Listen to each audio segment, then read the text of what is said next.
Gold buyers, మీ కష్టాల్లో నమ్మకమైన మీ ఆత్మీయ నేస్తం.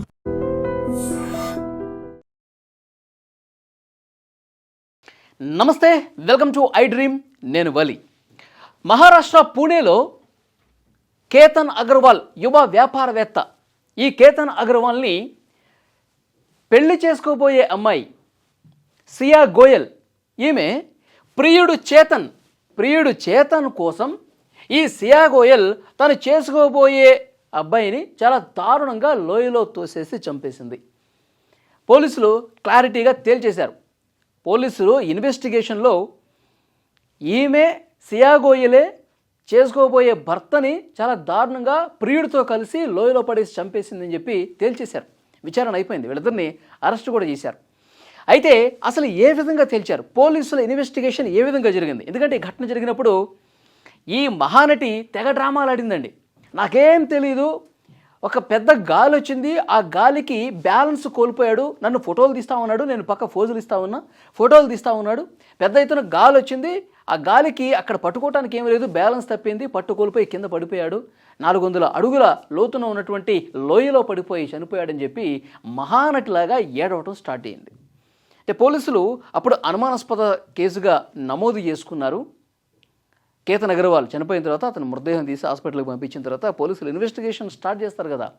పోలీసులు అన్ని కోణాల్లో దర్యాప్తు మొదలుపెట్టేశారండి. అంటే ఎంత భయంకరమైనటువంటి వాస్తవాలు పోలీసుల విచారణలో బయటకు వచ్చాయంటే షాక్ అయిపోయారు పోలీసులు. గతంలో హనీమూన్ కేసు, మేఘాలయ హనీమూన్ మాట జరిగింది కదా, సేమ్ డిట్టో, కొంచెం అటు ఇటుగా అదే విధంగా జరిగిందనమాట. పోలీసులు విచారణ ఏ విధంగా చేశారంటే, ఇప్పుడు ఈమె లోహగడ్కి వెళదామని చెప్పింది కదా, అక్కడ ఫోటోలు దిగుదాం. లోహగఢ్ అనేది ఒక చారిత్రక పర్యాటక ప్రాంతం. అక్కడ అంటే మనకి గోల్కొండ కోట ఎలా ఉంటుంది, అది కూడా ఒక కోట అనమాట.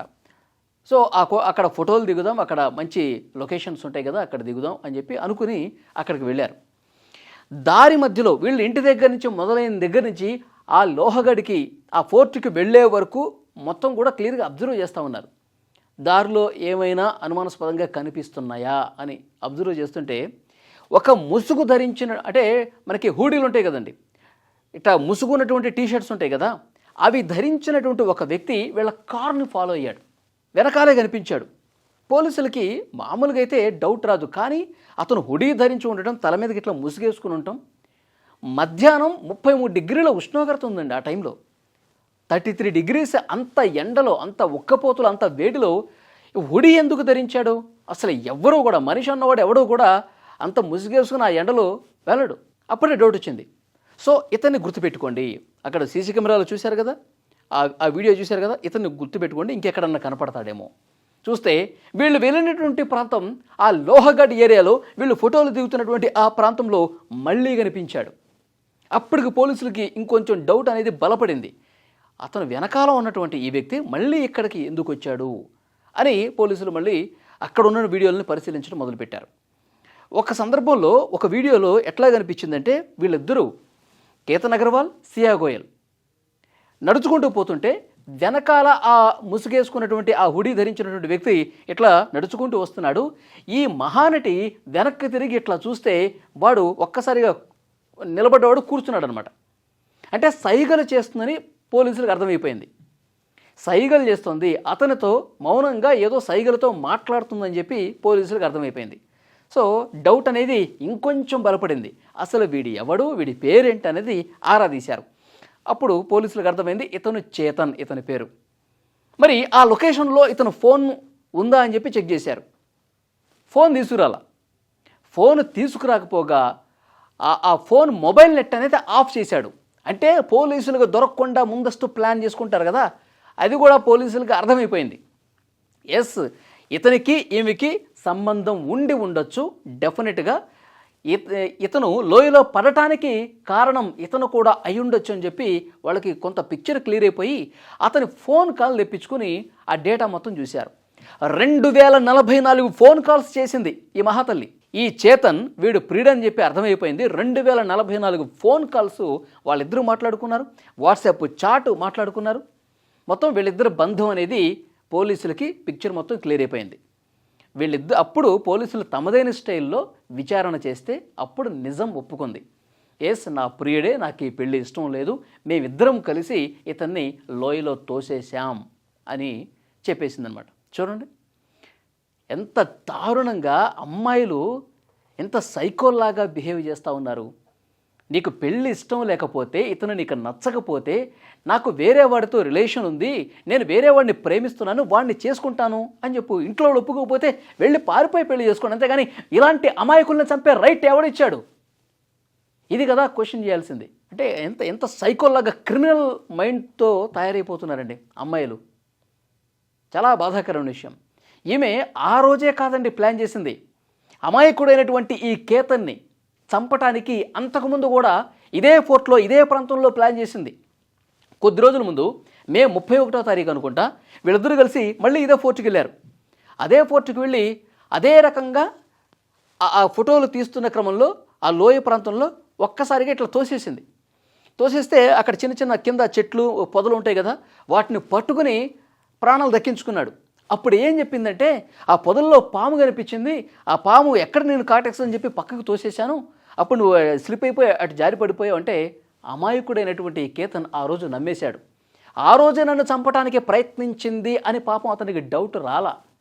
ఎందుకంటే ఈమె మహానటి కదా, బాగా యాక్ట్ చేసేస్తుంది. అయ్యో అస్సలు ఎంత ప్రేమ ఒలగబోస్తుందో, అయ్యో ఏమన్నా అయిందా, ఏమైనా దెబ్బలు తగిలియా, అయ్యో నా వల్లే కదా నువ్వు పడిపోయావు అని చెప్పి ఈ విధంగా బిల్డప్లు ఇచ్చుకుంటూ యాక్టింగ్లు చేసుకుంటే పాపం అమాయకుడు కదా కేతన్ అగర్వాల్, అతనికి అర్థం కాల. నిజంగా నా మీద ప్రేమ ఉంది, నవంబర్లో పెళ్ళవుతుంది కదా, నా బాగు కోరే నన్ను తోసేసిందని చెప్పి మే 31వ తారీఖు అనుకున్నాడు. కానీ ఆ రోజే నిజంగా అనుమానం వచ్చి ఉంటే, ఆ రోజే బండారం బయట పడి ఉంటే ఇతను బతికుండేవాడు. జూన్ 18వ తారీఖు ఇలా జరిగి ఉండేది కాదు. పోలీసులకు ఒక పిక్చర్ కొంత క్లియర్ అయిపోయిన తర్వాత కుటుంబ సభ్యులను విచారించడం మొదలుపెట్టారు. ఇంకొక భయంకరమైన వార్త ఏంటంటే, బాలి వెళ్దాం అనుకున్నారు. ప్రీ వెడ్డింగ్ షూట్ బాలి దేశంలో చేద్దాం అనుకుని డిసైడ్ అయ్యారు. 2 హెలికాప్టర్లు కూడా బుక్ చేశారు. ఏం చేసిందో తెలుసా? పాస్పోర్ట్ మాయం చేసేసింది, ఎక్కడో దాపెట్టేసింది పాస్పోర్టు. అందరి పాస్పోర్ట్లు ఉన్నాయి, అందరూ రెడీ అయిపోయారు. కానీ కేతన్ పాస్పోర్ట్ మిస్ అవ్వటం, కనపడకపోవటం చేత క్యాన్సిల్ అయిపోయింది ఆ ట్రిప్పు. ఇప్పుడు అర్థమవుతుంది పోలీసులకి, వీళ్ళ కుటుంబ సభ్యులకి, ఆహా ఈ మహాతల్లే బాలీకి పోకుండా, ఆ ప్రీ వెడ్డింగ్ షూట్ జరగకుండా కుట్ర చేసిందని చెప్పి ఇప్పుడు అర్థమవుతుంది వాళ్ళ కుటుంబ సభ్యులకి. సో డెఫినెట్గా అంటే ఒక మనిషిని చంపటానికి ఎన్ని ప్లాన్లు వేయాలో అన్ని ప్లాన్లు వేసిందండి. నిజంగా మనిషి ఇష్టం లేకపోతే, వేరే వాడితో రిలేషన్షిప్ ఉంటే ధైర్యంగా చెప్పాలి, లేదంటే వెళ్ళిపోయి పెళ్లి చేసుకోవాలి, లేదంటే పోలీసులను ఆశ్రయించాలి. అంతేగాని ఎంత క్రూరత్వం అండి, అమాయకుల్ని చంపేయటం అంటే ఎంత క్రూరత్వం, ఎంత బాధ కలిగే విషయం. చూడండి, అంటే ఇలాంటి క్రిమినల్ మైండ్ ఉన్నవాళ్ళు సమాజంలో ఉండటం అవసరమా? సమాజంలో అందరితో పాటు జీవనం సాగించడం అనేది కరెక్టేనా? ఈరోజు కేతను చంపింది, రేపు ఇంకొకళ్ళని చంపుతుంది. కాబట్టి డెఫినెట్గా వీళ్ళిద్దరు ప్రజెంట్ పోలీసులు అరెస్ట్ చేసి జైల్లో వేశారు. అప్పుడు మేఘాలయ హనీమూన్ మర్డర్ జరిగినప్పుడు కూడా సుపారీ గ్యాంగ్కి లక్షల రూపాయలు డబ్బులు ఇచ్చేసి అప్పుడు కూడా కత్తులతో పొడిచి చంపేసింది, లోయలో పడేసి చంపేసింది. రాజా రఘువంశీ మంచి ఫ్యామిలీ వాళ్ళు కూడా. కానీ ప్రియుడు మోజులో పడి ఇలాంటి సైకోలు చంపేస్తూ ఉన్నారు. చంపటానికి వెనకాట్లా, మళ్ళీ చంపితే నా మీద కేసు అవుతుంది, అరెస్ట్ చేస్తారు, జైల్లో ఏం పట్టించుకోవట్లా. నాకు ఇప్పటికిప్పుడు వీడు చచ్చిపోవాలంతే, నేను నా ప్రియుడితో, నా బాయ్ ఫ్రెండ్తో హ్యాపీగా ఎక్కడికన్నా వెళ్ళిపోవాలా, ఎంజాయ్ చేయాలా, ఇదే చూస్తున్నారు. కానీ జీవితం తర్వాత ఎలా ఉంటుందన్నది కూడా కనీసం ఆలోచన లేదు. ఇలాంటి వాళ్ళు ఏం చేయాలి చెప్పండి? Please comment.